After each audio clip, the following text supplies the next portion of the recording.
శ్రీ పరమాత్మనే నమః. లోకోద్ధరణ తత్పురుషులైన మహర్షులందరికీ ప్రణమిల్లుతూ తీర్థయాత్ర ఛానల్ ప్రేక్షకులందరికీ భగవంతుడు సద్గురుదేవుడు సమస్త మహర్షుల యొక్క ఆశీర్వాదం సర్వదా లభించుగాక. భగవద్గీత ఒక మహాగ్రంథం. అన్ని భాషల్లోనూ అనువదించబడినటువంటి గ్రంథం.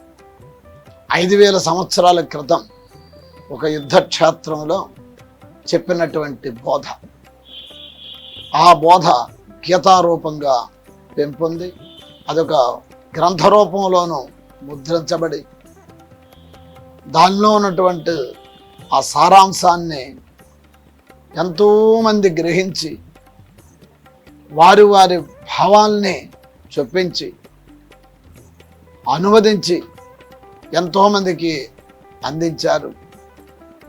ఎంతమంది చెప్పినా ఎంత అనువదించినా ఇంకా అందులోనూ నూతనమైనటువంటి భావాలు, అద్భుతమైనటువంటి జ్ఞానబోధ వస్తూనే ఉంటారు.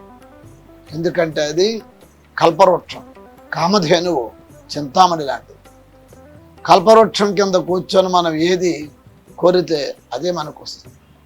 కామధేనువుని మనం ఏది ప్రార్థిస్తే అది అందులో నుండి మనకి ఇస్తూ ఉంటారు. చింతామణి మనం ఏవైతే మనం చింతిస్తామో అవన్నీ మన దగ్గరికి వచ్చి చేరుస్తుంది. అట్లాగా భగవద్గీత కూడా గొప్ప ఒక గ్రంథం ఇది.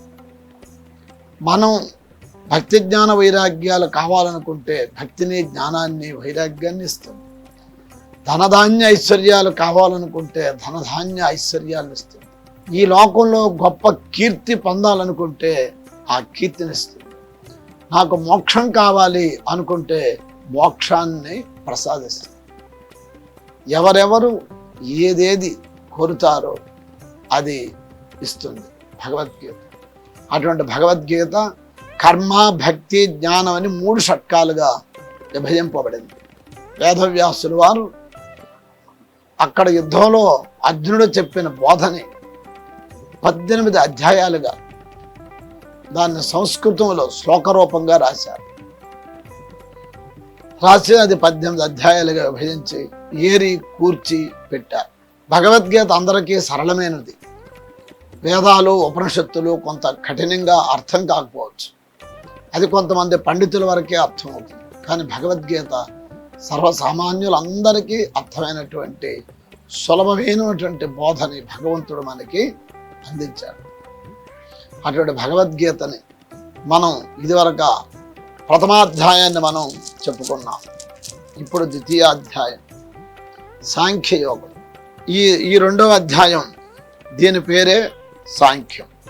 ప్రథమాధ్యాయంలో యుద్ధానికి వెళ్ళినటువంటి అర్జునుడు నేను యుద్ధం చెయ్యను అని అస్త్రశస్త్రాలన్నీ కిందన పెట్టేసి రథాన్ని దిగి వచ్చేస్తాడు. మరి అటువంటి అర్జునుడికి ఏం బోధించాలా, ఇప్పుడు ఈయనకి ఏది బోధిస్తే పడుతుంది అని భగవంతుడు దీర్ఘంగా ఆలోచించి ఆయనకి ఫస్ట్ జ్ఞానాన్ని బోధించాడు. ముందు జ్ఞానం కలిగితే మనిషి తర్వాత ఏది చెయ్యాలి, ఏది చేయకూడదు అనే విషయంలో తెలియబడుతుంది. అందుకు జ్ఞానం కొరకు ఆయన ప్రారంభం చేశాడు. మరి ఆ జ్ఞానం ఏమిటి? ఆత్మానాత్మ విచారం. ఏ విషయాన్ని గురించి అయితే అర్జునుడు చింతిస్తున్నాడు, ఎవరి విషయం గురించి అయితే చింతిస్తున్నాడు, మరి అట్లాగే అందరిలో ఉన్నటువంటి ఆత్మ విషయం. మరి ఆత్మ నిత్యమా, దేహం నిత్యమా? ఆత్మ నిత్యమైనది, దేహం అనిత్యమైనది. నిత్యమైనటువంటి ఆత్మ, అనిత్యమైనటువంటి దేహం, ఈ రెండిటికి కలిగిన సంబంధం ఎంతవరకు ఉంటుంది? దానివల్ల మనుషుడికి కలిగిన ప్రయోజనం ఏమిటి? అందుకే భగవంతుడు అంటాడు, క్లైభ్యం ఆస్మగమః పార్థ నైతత్వయుపపద్యతే క్షుద్రం హృదయ దౌర్బల్యం త్యక్తోత్తిష్ట పరంతప. ఓ అర్జున, క్లైబ్యం అంటే ఏమిటి? అధైర్యం. మాస్మగమః, నీవు పొందకు. అధైర్యాన్ని నీవు పొందవద్దు. నీ యందు ఏ ధైర్యము ఉన్నదో, అంటే ఏ ధైర్యం నా ఉపపద్యతే, తగినది కాదు అంటే ఏమిటి? ఈ అధైర్యము నీకు తగినది కాదు. ఈ అధైర్యం ఉంది కదా, నీలో పిరిగితనం కలిగింది. ఇప్పుడు ఆ పిరిగితనం తగినది కాదు, క్షుద్రం అది. ఇంకా ఏమిటి? హృదయ దౌర్బల్యం. క్షుద్రం అంటే ఏమిటి? నీచమైనది. హృదయ దౌర్బల్యం, పిరిగితనాన్ని విడిచిపెట్టి నువ్వు లే అంటే ఏమిటంటే ఇక్కడ సారం, అయ్యా నువ్వు గొప్ప ధైర్యవంతుడు. అర్జున అంటేనే చాలు గొప్ప ధైర్యం కలుగుతుంది. ఎట్లాగా? మనం చూడండి, పిడుగులు పడేటప్పుడు ఆకాశం నుండి వర్షాకాలంలో మేఘాలు గర్జించి పిడుగులు పడేటప్పుడు మనకి మన పెద్దలు చెప్పేవారు, పిడుగు పడేటప్పుడు ఆ గొప్ప శబ్దంతో పడుతుంది. పిల్లలు గట్ట భయపడేవారు. అందుకప్పుడు అర్జున, పాల్గొన, శాతవాహన, కిరీటి, ధనంజయ అనే పేర్లు చెప్పినట్టయితే ఆ పిడుగు ఎంతో దూరం వెళ్ళి నిర్జన ప్రదేశంలో పడుతుందట. అంటే ఏమిటి? అర్జునుడి పేరు చెప్పగానే ఆ పిడుగు కూడా అంత భయము. అందుకే యుద్ధంలో అర్జునుడు అడుగు పెట్టగానే ఆ గాంధీయం శబ్దం చేయగానే, ధ్వని చేయగానే శత్రువుల హృదయాల్లో భయకంపితులైనారు. మరి అటువంటి ధైర్యవంతుడైన అర్జునుడికి ఈ అధైర్యం నీకెందుకు వచ్చింది? ఈ పిరిగితనం నీకు ఎట్లా కలిగింది? అది ఎటువంటిది? నీచమైనది. క్షుద్రం అంటే నీచం. అటువంటి నీచమైనటువంటి ఈ అధైర్యం నీ ఎలాగో సంప్రాప్తమైనది అని కృష్ణుడు అర్జునుడికి అడుగుతున్నాడు. ఉత్తిష్ట, లే, ఈ పిరిగితనాన్ని విడిచిపెట్టి నువ్వు లే అని చెప్పాడు. చెప్తే అప్పుడు అర్జునుడు అంటున్నాడు, గురువుని హత్వాకి మహానుభావాన్ శ్రేయో భోక్తం భైక్షం అపీహలోకే హత్వార్థ కామాంస్తు గురువుని హైవ భుంజీయ భోగాన్ రుధర ప్రదిగ్ధాన్ అని. నువ్వు యుద్ధం చేయమంటున్నావు. యుద్ధం చేయడానికి ఎదురుగా ఉన్న వాళ్ళందరూ నా గురువులు.